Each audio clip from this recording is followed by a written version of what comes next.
तर मनसेकडनं 11 आणि 12 जानेवारीला शिवाजी पार्क मैदानाची मागणी करण्यात आली आहे। 11 आणि 12 जानेवारीला मनसे शिवसेना ठाकरे गटाची एकत्रित अशी जाहीर सभा शिवाजी पार्कवर होणार आहे। महाराष्ट्र नवनिर्माण पक्षानं अधिकृतरित्या मुंबई महानगरपालिकेकडे सभेसाठी मैदानाची मागणी केली आहे।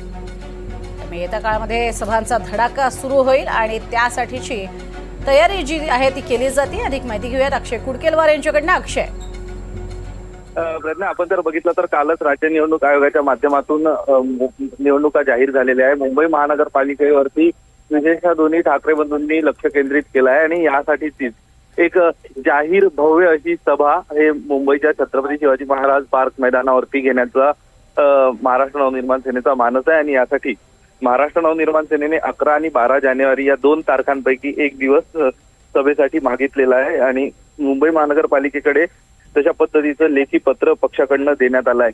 आणि जी माहिती आपल्याला मिळते की येत्या आठवडाभरात याच आठवड्यात शिवसेना ठाकरे गट आणि महाराष्ट्र नवनिर्माण सेना यांच्या युतीची घोषणा होईल आणि त्यामुळे जर या युतीची घोषणा झाली तर जी सभा 11 किंवा 12 तारखेला शिवाजी पार्कवर होणार आहे। ह्या सभेमध्ये दोन्ही ठाकरे बंधू एकाच मंचावर दिसणार अशी माहिती देखील आपल्याला सूत्रांकडनं देण्यात आली। मात्र या सभेसाठी परवानगी, या मैदानाची परवानगी ही महाराष्ट्र नवनिर्माण सेनेकडनं मागण्यात आलेली आहे। त्यामुळे नेमकं आता परवानगी मिळाल्यानंतर पुढचं या सभेचं नियोजन कसं केलं जात आहे आणि सगळ्यात महत्वाचं की 2 ठाकरे बंधू यांची बहुप्रतीक्षित युतीची घोषणा ही कधी होते।